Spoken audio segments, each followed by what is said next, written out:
Mbak Melani bantu dong, ekonomi kreatif nih. Kreatif nih. Kreatif nih. Punya tak kaos nih. Mau pakai nggak? Mau pakai nggak? Mau pakai nggak?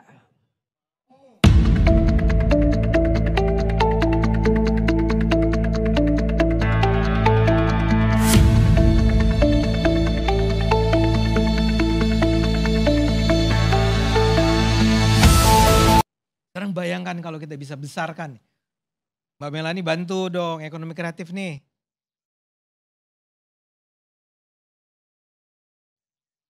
Nah gini ya. Oke, ekonomi kreatif nih ya. Aku nyetak kaos nih. Mau pakai nggak? Mana tadi ada kaos pakai? Sudah pakai, mau pakai nggak? Aku pinjam dulu kaosnya boleh nggak bang? Aku pinjam dulu kaosnya boleh. Sebentar. Ukurannya ada XXL-nya. Tapi pakai kan? Tapi pakai ya? Pakai. Pakai ya. Coba mana kaosnya tadi? Aku mau kasih. Ini contoh dari nanti aku menjelaskan betapa banyaknya itu juga membuka lahan pekerjaan. Rakyat tiri. Kalau ini rakyat tiri. Setuju. Iya, sebentar. Ada benar tadi, ada rakyat kandung. Aku boleh berdiri nih? Boleh, sebentar ya. Iya betul. Bapak rakyat kandung apa rakyat tiri? Rakyat kandung. Oh iya kelihatan sih. Pakai, masa disuruh pakai kaos nggak berani. Cuman takutnya kekecilan.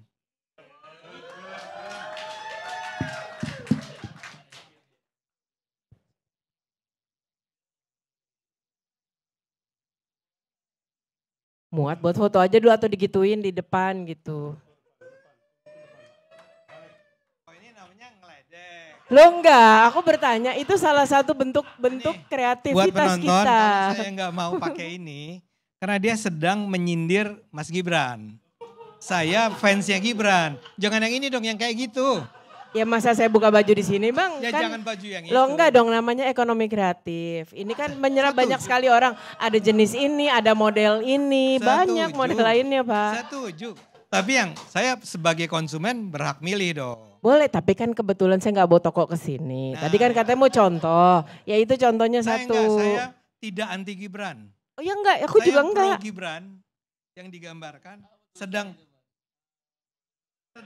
tulisannya mana? Kamera mana?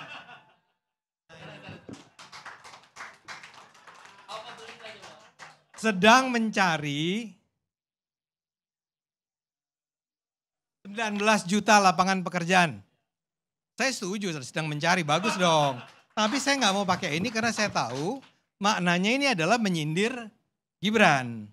Nah, boleh ya saya nggak pakai yang ini. Nggak apa-apa dong Pak. Jadi kan belum selesai. Ya. Salah satu ekonomi kreatif yang kita coba jalanin adalah begini, bersuara itu lagi menjadi tren, bersuara dengan t-shirt atau apa ya, mug atau apapun.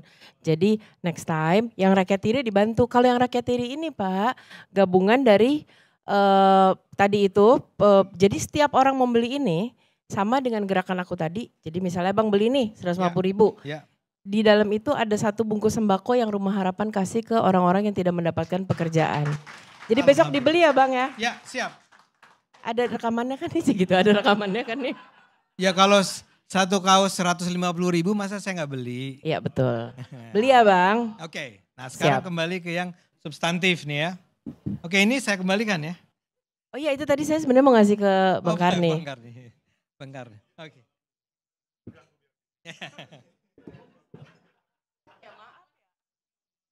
Saya ulang. Jadi kalimatnya Gibran tuh bukan saya menjanjikan 19 juta lapangan kerja. Nggak begitu kalimatnya. Itu namanya orang yang mengatakan bahwa Gibran pernah bilang begitu, itu motong.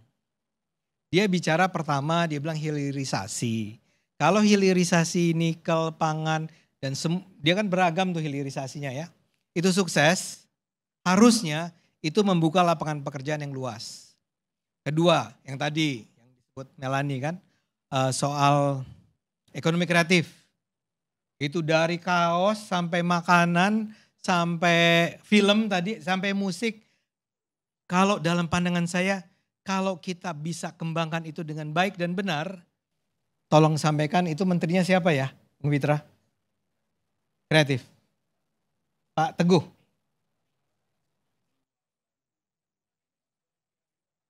Ya, oke. suara dia kekecilan. Tapi saya nggak nangkep suaranya karena terlalu halus. Nah saya mau bilang bahwa yuk kita gunakan, kita jalankan. Saya senang sekali ketika kemarin misalnya Bapak Fadlizon yang dulu jadi musuh saya itu datang ke Cannes untuk mempopulerkan Jumbo. Nggak cuma Jumbo sih, film-film lain juga. Kita itu sekreatif itu. Yang sekarang masa kreativitas itu hanya dilakukan di Jakarta. Saya yakin Sulawesi, Kalimantan, Papua, Maluku, semua. Daya-daya kreativitas itu bisa tumbuh di sana, di mana-mana. Kalau dibiarkan untuk atau didukung untuk tumbuh. Lah sekarang gedung bioskopnya aja nggak ada. Jadi kalau kita cuman penontonnya itu tadi maksimal cuman 10 juta nih film Jumbo itu. Itu bukan karena apa-apa, antara lain karena jumlah bioskopnya masih terbatas. Sebut kota-kota di luar Jawa yang punya bioskop dengan baik. Saya nggak mau menyalahkan siapa-siapa. Saya mau bilang kalau saja ada langkah yang tegas dari pemerintah, ada political will yang benar dari pemerintah, akan itu tumbuh. Dan itu bukan cuma film nih. Kita bicara musik, kita bicara bentuk kayak tadi kaos dan seterusnya, celana dan bla bla bla bla. Kita itu hebat. Nah itu kata Gibran tuh itu dijalankan. Dia bilang tentang digitalisasi. Kalau ekonomi digital kita jalan, kita bisa mengembangkan aplikasi. Syukur-syukur kalau ujung-ujungnya bisa software. Bayangkan berapa banyak bukan cuma uang yang masuk, tapi lapangan pekerjaan yang diciptakan. Kemudian Gibran bilang UMKM. Ya, dia kan sangat pro pada UMKM. Gimana caranya membesarkan UMKM itu? Karena cara untuk, walaupun saya mengerti bahwa itu mungkin informal sektor ya. Ya informal sektor. Tapi kan buat lapangan pekerjaan nggak penting ya. Apakah itu informal, apakah itu formal. Itu bisa hidup. Tapi kepedulian kita terhadap UMKM masih seperti apa sekarang ini? Mungkin nanti Bang Iqbal bisa cerita kan. Coba kalau itu tumbuh. Dibebaskan. Saya sudah setuju lah, nggak usah lah itu ada sertifikasi halal terhadap UMKM bla bla bla bla. Sekarang udah nggak ada kan? Nggak ada ya. Tapi kalau semua kemudahan diberikan, bantuan dari bank dipermudah ya. Segala macam ya kemudahan, jasa dan seterusnya. Kalau itu dijalankan, ya pertanian tumbuh, UMKM tumbuh, ekonomi kreatif tumbuh, hilirisasi berjalan di mana-mana. Dia bilang ini bisa menciptakan 19 juta lapangan kerja. Menurut saya, Anda boleh setuju boleh enggak dengan itu. Tapi kalau kita bicara tentang apa yang dikatakan Gibran, jangan pernah memotong kalimatnya. Kalimatnya harus disampaikan secara lengkap. Kalau Anda tetap menganggap nggak bisa tuh, hilirisasi itu tidak akan menyerap tenaga kerja, well itu adalah opini Anda. Tapi Gibran sangat percaya sama itu. Dan kita sih lihat, saya nggak tahu ya Pak Prabowo sekarang apakah menjalankan apa yang dia harapkan tadi ya Fit ya. Yang saya tahu hilirisasi akan jalan terus. Yang saya tahu tadi hilirisasi pangan jalan terus. Industri kreatif kayaknya akan jalan. Tapi itu tidak bisa diukur sekarang. Menurut saya sangat tidak adil tuh kalau kita mengatakan, nih orang lagi kehilangan pekerjaan. Mana jawaban atau mana janjimu Gibran? Pertama dia adalah wakil presiden, bukan orang yang mengeksekusi kebijakan-kebijakan itu. Kedua memang waktunya masih terlalu singkat dong. Mas baru berapa sih 6 bulan ya? Kira-kira 6 bulan. Masa 6 bulan udah diminta 19 juta. Tapi saya setuju bahwa itu harus diupayakan.